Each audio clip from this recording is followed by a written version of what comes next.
Salut tout le monde, j'espère que vous allez bien. Aujourd'hui, on se retrouve pour une nouvelle vidéo et c'est le dernier avant-match de la CAN pour les phases de poule et ensuite on continuera avec évidemment les phases à élimination directe. On a déjà pas mal de qualifiés. Aujourd'hui, on va se concentrer sur le match Gabon-Côte d'Ivoire. Je vais vous donner mon pronostic, on va analyser ensemble ces deux équipes, leur forme actuelle et qu'est-ce qu'il est en jeu pour ces deux équipes. Mais avant ça, n'hésitez pas à lâcher le like, le commentaire ainsi que l'abonnement pour me soutenir évidemment, pour que cette chaîne YouTube atteigne enfin les 10 000 abonnés. Voilà, on est 8 000, presque 8 200 à l'heure où je tourne cette vidéo.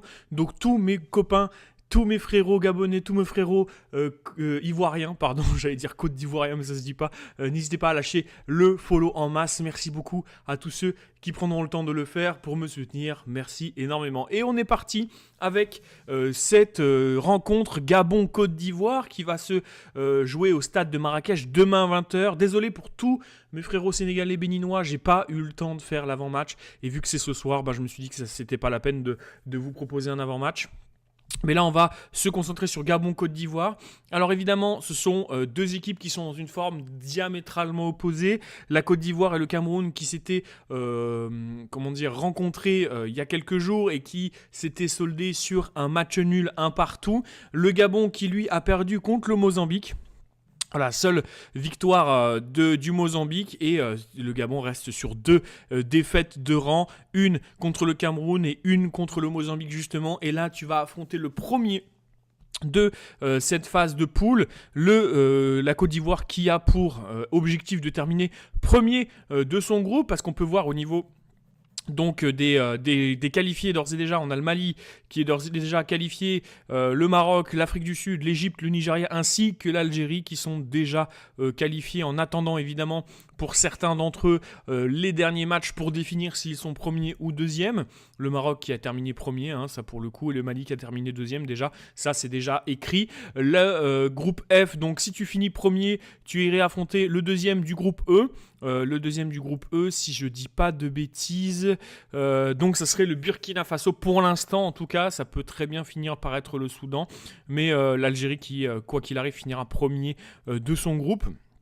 Donc, je disais justement que les qualifiés sont Mali, Maroc, Afrique du Sud, Égypte, Nigeria, Algérie. Toi, tu pourrais être du bon côté du tableau si tu finis premier pour la Côte d'Ivoire. Et le Gabon, lui, va jouer sa survie. Alors, pour que le Gabon gagne, pour que le Gabon passe, il faut gagner contre la Côte d'Ivoire absolument. Par 1 ou 2 buts d'écart, donc 2-0, 3-1, etc., etc. Et que le Mozambique, dans le même temps, perde contre le Cameroun de sûr, et perdre de 1 ou 2 buts d'écart aussi. Et comme ça, tu serais potentiellement dans les meilleurs troisièmes, ce qui n'est pas écrit, parce que quand tu regardes au niveau du classement, les meilleurs troisièmes, tu as le Bénin qui a déjà 3 points, tu as le Mozambique qui a déjà 3 points, tu as le Soudan qui a déjà 3 points, tu as Angola qui a 2 points, et tu ne connais pas encore ce qui va se passer dans ces rencontres-là. Donc, il faut gagner contre la Côte d'Ivoire, et il faut t'assurer que le Cameroun gagne aussi, et en plus de ça, c'est la Côte d'Ivoire quoi en face. C'est la Côte d'Ivoire qui, même si contre le Cameroun, encore une fois, c'était un match extrêmement intense, j'ai peut-être été un peu déçu par la Côte d'Ivoire, et encore que tu peux pas trop être déçu vu le match qu'il y a eu. C'est le Gabon qui est dans une forme cataclysmique. Tu perds contre le Cameroun et tu perds contre le Mozambique. Ça s'annonce très très mal, et on va dire qu'il y a 99% de chances que le Gabon soit définitivement éliminé à partir de maintenant. Il y a 1% de chances que le Gabon gagne, enfin que toutes les étoiles s'alignent pour que le Gabon aille chercher sa qualification en tant que meilleur troisième. Et ensuite, meilleur troisième, puis tu peux très bien tomber contre le Maroc, et là c'est merci, au revoir. Quoi qu'il arrive, sur ce qu'a montré le Gabon, que ce soit contre le Cameroun ou que ce soit contre le Mozambique, tu ne mérites pas d'aller plus loin dans cette compétition.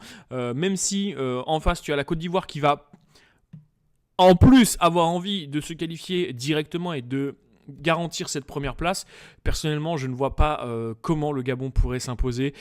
Tu as un Aubameyang qui est hors de forme, tu as un Denis Bouanga qui est plutôt satisfaisant, mais ça reste là. Tu as un Lemina qui d'habitude est milieu de terrain, a dû jouer défenseur central. Et en face, tu as une équipe qui cherche des repères, qui cherche de la confiance, qui a des joueurs exceptionnels comme du Amad Diallo, comme du Diomandé, comme du Fofana, Kessié encore, Kousounou, Ndika, Gueladoué, Conan aussi, même s'il a mis un contre son camp malheureux contre le Cameroun.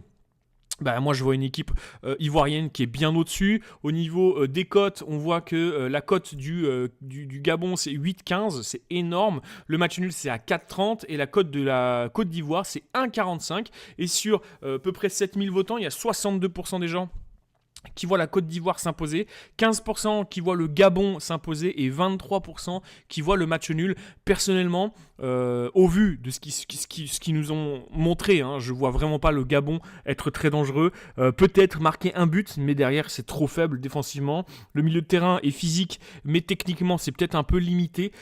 Tu peux prier pour avoir un Mbaba qui puisse te garder en vie pendant le plus longtemps possible dans ce match. Après, on est à l'abri de rien. On sait qu'un match, ça se joue sur le terrain, sur 90 minutes, mais au vu de ce que nous a proposé le Gabon depuis le début de cette Coupe d'Afrique des Nations, au vu de ce qu'ils nous ont proposé contre le Cameroun, contre le Mozambique, qui, sans manquer de respect au Mozambique, est normalement l'équipe la plus faible du groupe, t'arrives pas à sortir de ce groupe, c'est une catastrophe. Et on sait que pour Aubameyang, ça lui tenait beaucoup à cœur, parce que c'est probablement sa dernière Coupe d'Afrique des Nations.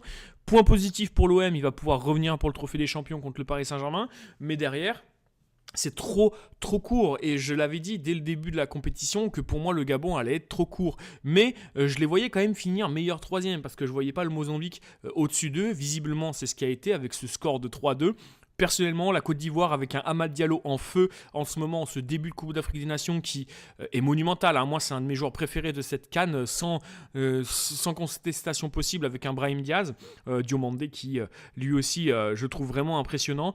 Ça donne envie. Ça donne envie d'avoir justement...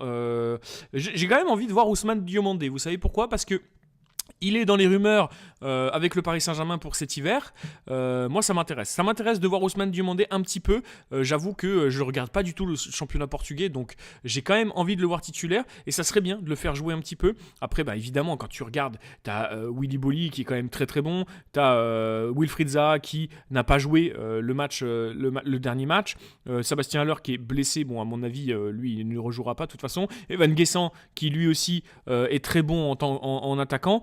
Agbadou, ça faisait longtemps que j'avais pas vu Agbadou. Ouais, franchement, après Jean-Michel Seri, j'avoue que de son premier match, il a pas trop mérité d'être dans le 11 pour affronter le Cameroun. Mais là, moi je pense que Côte d'Ivoire, il va pas faire tourner, il va jouer avec son équipe type pour se mettre en confiance de 1, parce que tu sais pas contre qui tu vas tomber lors du match d'élimination directe. Là, il faut sortir des poules, il faut sortir premier. Je vois la Côte d'Ivoire s'imposer assez tranquillement, voilà, assez facilement, même si le Gabon va jouer sa vie pour essayer et espérer se qualifier.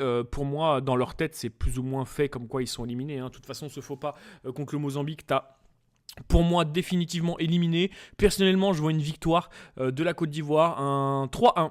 3-1 pour la Côte d'Ivoire, je vois quand même, je sais pas, je pense Aubameyang marqué, histoire de partir la tête haute malgré qu'il sortirait par la petite porte. Voilà, je vois une victoire 3-1 de la Côte d'Ivoire avec un but d'Amad Diallo, un but de Diomandé et un but de Kessié. Voilà, un but de Kessié, pourquoi pas sur coup franc, une tête sur corner par exemple. Je pense que c'est probable, et un but d'Aubameyang. Donc voilà, n'hésitez pas les cotes qui ont bougé. Vous voyez, la cote du Gabon qui est descendue à 7,75 au lieu de 8,10. Donc bon, merci à tous ceux qui ont suivi cette vidéo jusqu'au bout. N'hésitez pas à mettre le drapeau du pays que vous allez soutenir pendant cette rencontre dans les commentaires. Ça référencerait énormément cette vidéo. Je vous remercie d'avance à tous ceux qui prendront le temps de liker, de s'abonner, de commenter, de me donner son pronostic, son avis sur la rencontre, son avis sur la vidéo évidemment, la partager autour de vous, de la booster un maximum. Merci à tous ceux qui prendront le temps de le faire. Vous êtes des rois. Je vous souhaite une très très très bonne journée. Très bonne soirée, très bon match à vous. Évidemment, on débriefera ce soir les matchs du Sénégal et de la RDC, évidemment. Merci beaucoup à tous ceux qui prendront le temps de faire tout ça. Et je vous souhaite une très très bonne soirée. Merci à tous. C'était Anito. Ciao!